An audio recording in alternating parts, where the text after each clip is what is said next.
à la volée. Elles sonnent à la volée, les cloches de la collégiale Notre-Dame de Poissy, en ce 25 avril 1214. Joie et espérance pour tout le royaume de France. Voici que Blanche de Castille, après avoir déjà perdu 3 garçons, vient à nouveau de donner naissance à un fils. Le jeune prince s'appellera Louis, comme son père. Le jour même de sa naissance, il reçoit la grâce du baptême en l'église paroissiale, tout près du château de Poissy, résidence de la famille royale depuis le 5e siècle. Toute sa vie, Louis voudra conserver le souvenir de ce jour. C'est ainsi qu'il signera ordinairement Louis de Poissy. Car pour lui, le plus grand jour de sa vie était celui de son baptême, et son plus grand titre de noblesse était d'être chrétien. En 1226, son père, le roi Louis VIII, dit Louis le Lion, meurt de dysenterie après 3 courtes années de règne. Louis de Poissy n'a que 12 ans, bien trop jeune pour assumer le pouvoir. L'enfant est pourtant aussitôt sacré roi à Reims sous le nom de Louis IX, mais selon le testament de son père défunt, la régence est confiée à Blanche de Castille, sa mère. Jusqu'à ses 21 ans, Blanche de Castille veillera sur l'éducation du jeune roi. Et quelle éducation! La mère a grande et belle ambition pour son fils. Pendant les 10 ans de régence, elle voudra lui apporter l'apprentissage très sérieux du métier de roi, de la connaissance des lettres à l'art du combat, mais aussi les principes d'une piété rigoureuse, d'une foi inébranlable. Écoutons-la. Mon fils, je vous aime après Dieu plus que toute chose. Cependant, sachez-le bien, j'aimerais mieux vous voir mort que coupable d'un seul péché mortel. Élevé à telle école, le jeune Louis montre dès son adolescence de grandes qualités de cœur. C'est un jeune homme vertueux et les traits de sa personnalité éclateront sur le trône: égalité d'âme, amour de la justice, goût intense pour la vie de prière personnelle. En 1234, Louis IX a 20 ans.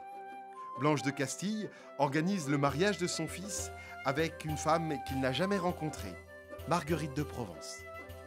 Ce mariage arrangé permet opportunément de sceller une alliance politique avec le comté de Provence. Et cependant, Louis de Poissy tombera éperdument amoureux de son épouse. Ensemble, ils auront 11 enfants. À 21 ans, Louis de Poissy est réputé majeur. Enfin, il peut assumer seul le pouvoir sur le royaume de France.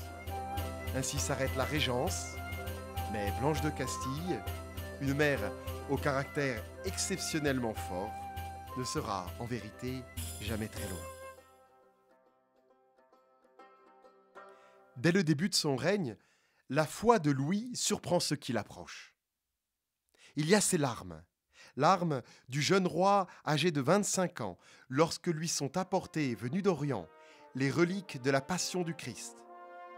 Reliques de la croix du Golgotha, de la sainte couronne d'épines. Ce sera, dira-t-il, un des plus beaux jours de sa vie. Il les portera pieds nus dans la capitale, imaginant déjà le lieu qu'il leur réserverait, la Sainte-Chapelle, véritable écrin de beauté, érigé à la gloire de Dieu. Il y a cette vie de prière et de simplicité. Ce roi, qui choisit d'être tertiaire franciscain, chaque jour assiste à la messe, récite les heures du bréviaire et distribue 2 pains, une mesure de vin et un morceau de viande à 122 pauvres. Il insiste pour visiter lui-même les malades. Aux grandes dames de son entourage, il abandonne facilement la tunique royale, préférant une tenue de simple pauvreté. Enfin, il y a ce serment de ses 30 ans. Lorsque, gravement malade de la dysenterie, Louis fait vœu, s'il parvient à guérir, de partir en croisade. Rétabli, le jeune roi tiendra parole et exaucera son vœu. Il prendra par 2 fois la route de Jérusalem. Le premier départ pour les lieux saints a lieu en 1248.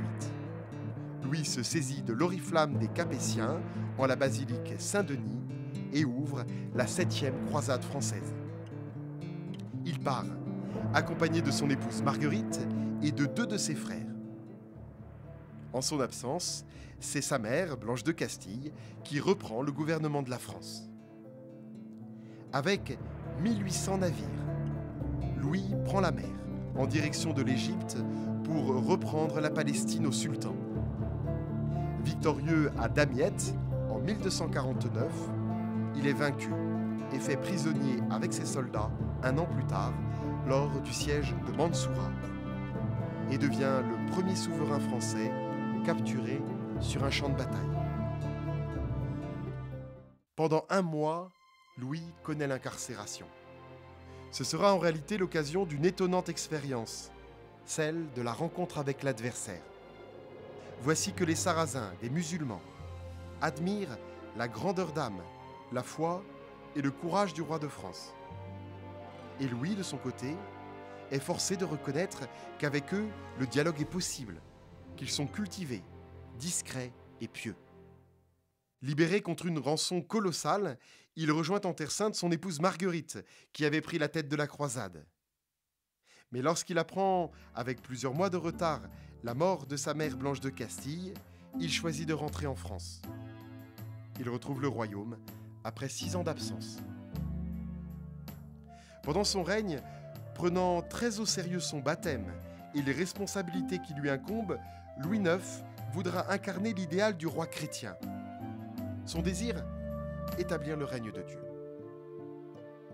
Il se veut roi de paix et s'investit pour que la concorde règne dans tout le royaume de France. C'est un roi diplomate et bon juriste. Les royaumes voisins recourent souvent à sa sagesse pour arbitrer les conflits. Il se veut roi de justice. Louis gouverne avec sagesse et fermeté, faisant régner la même justice pour tous. Souvent, le pauvre l'emporte sur le Seigneur. La mémoire populaire garde l'image d'un souverain rendant une justice directe à l'ombre d'un vieux chêne, proche de son château de Vincennes. Enfin, il se révèle comme un roi soucieux du salut de ses sujets. Il punit le blasphème, interdit les jeux d'argent et le prêt à intérêt. Il freine la prostitution. Il fonde aussi de nombreux hôpitaux et monastères. Le 1er août 1270, Louis s'embarque de nouveau pour la croisade. Ce sera la 8e et dernière croisade française. Il espère alors convertir en chemin le sultan de Tunis. Mais après avoir pris Carthage, l'armée française est victime d'une grave épidémie de peste. Atteint lui-même par la maladie, Louis IX rédige alors son testament politique et spirituel à l'attention de son fils Philippe. Ce document, qui dévoile son cœur de roi, de père et de chrétien, sera conservé sous le nom d'Enseignement de Saint-Louis. Le 25 août 1270, après un long règne de 44 ans, Louis de Poissy, étendu sur la cendre et face au crucifix, meurt de la peste aux portes de Tunis. Considéré comme un saint de son vivant, Louis IX fait l'objet d'une vénération dès sa mort. On parle de miracle sur le passage de sa dépouille. Déjà, on le prie avec ferveur. À la demande de plusieurs évêques français, l'enquête en vue de sa canonisation est ouverte 8 ans après sa mort. Elle durera 20 ans.